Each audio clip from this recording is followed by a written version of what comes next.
शिरूर लोकसभेचा गड अखेर डॉक्टर अमोल कोल्हे यांनी राखलाय। आपल्यासोबत डॉक्टर आहेत, विजय झालाय काय? नाही, खरोखर आनंद आहे। शिरूर लोकसभा मतदारसंघातल्या मायबाप जनतेचा हा विजय। महाविकास आघाडीच्या प्रत्येक घटक पक्षाच्या प्रत्येक कार्यकर्त्यानं जी जीवापाड मेहनत घेतलेली आहे त्याचं हे फळ आहे असं मला वाटतं।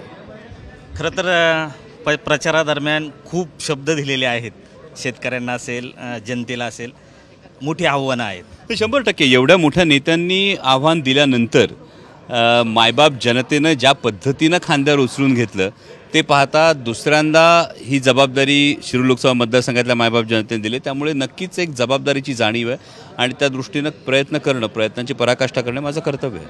अजितदादांनी आव्हान दिलं होतं, शेवटच्या सभेतून उत्तरही दिलं, आज काय प्रतीक? नाही, मी एवढंच म्हणतो की ते फार मोठे नेते आहेत। इतक्या मोठ्या नेत्याविषयी माझ्यासारख्या लहान कार्यकर्त्यांना बोलू नये।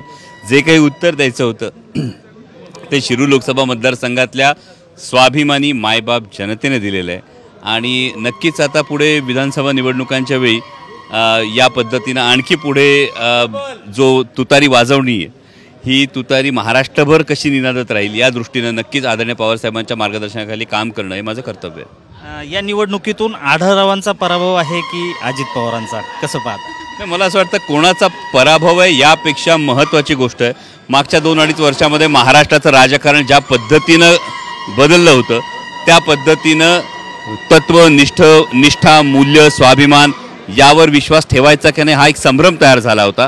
पण यावर विश्वास ठेवणाऱ्या, स्वाभिमानावर, निष्ठेवर विश्वास ठेवणाऱ्या प्रत्येक कार्यकर्त्याचा हा विजय हे जास्त महत्त्वाचं आहे। मी शब्द दिला होता की कला क्षेत्राला कुठेतरी पूर्णविराम देऊन आता पूर्ण वेळ जनतेसाठी देणार। यामध्ये मालिका क्षेत्राला हा नक्कीच आता वेळ मिळेल असं मला वाटत नाही आणि त्या पद्धतीनं या पुढची वाटचाल करावी लागेल।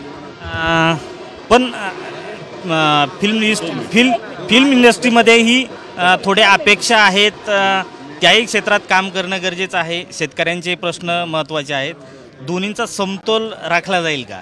छत्रपती शिवाजी महाराज, छत्रपती संभाजी महाराज सांगणं हे खरं तर एक नैतिक कर्तव्य आहे। पुढच्या पिढीपर्यंत हा इतिहास पोहोचवणं ही जबाबदारी आहे। परंतु त्याचबरोबरीनं शिरूर लोकसभा मतदारसंघातल्या मायबाप जनतेनं ही जी दुसऱ्यांदा जबाबदारी खांद्यावर दिलेली आहे यासाठी प्रयत्नांची पराकाष्ठा करणे माझं कर्तव्य आहे। उद्या बारामतीला जात आहेत, काय आहे? नाही, नक्की आदरणीय पवारसाहेबांनी एक संघर्षाचं हे मूर्तिमंत रूप समोर उभं केलेलं आहे की सगळं काही गमावल्यानंतर कशा पद्धतीनं संघर्ष करत पुन्हा विजय मिळवता येतो हे प्रतीक पवारसाहेबांनी घालून दिलेलं आहे। खरं तर मोदींचा नारा होता, मात्र राजकीय समीकरणं कुठेतरी बदललेली दिसत आहेत।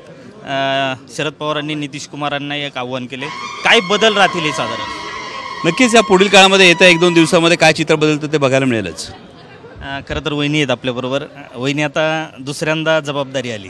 हो, नाही, आतापर्यंत विश्वास होता आणि मुख्य म्हणजे शिरूर मतदारसंघाच्या मायबाप जनतेने त्यांनी जो विश्वास साहेबांवर टाकला आहे ते निश्चितच त्याच्याशी निगडीत राहतील आणि तो खरा ठरवतील असं मला वाटतं। डोळ्यात अश्रू आहेत, आनंद अश्रू आहेत, काय भावना आहेत त्या?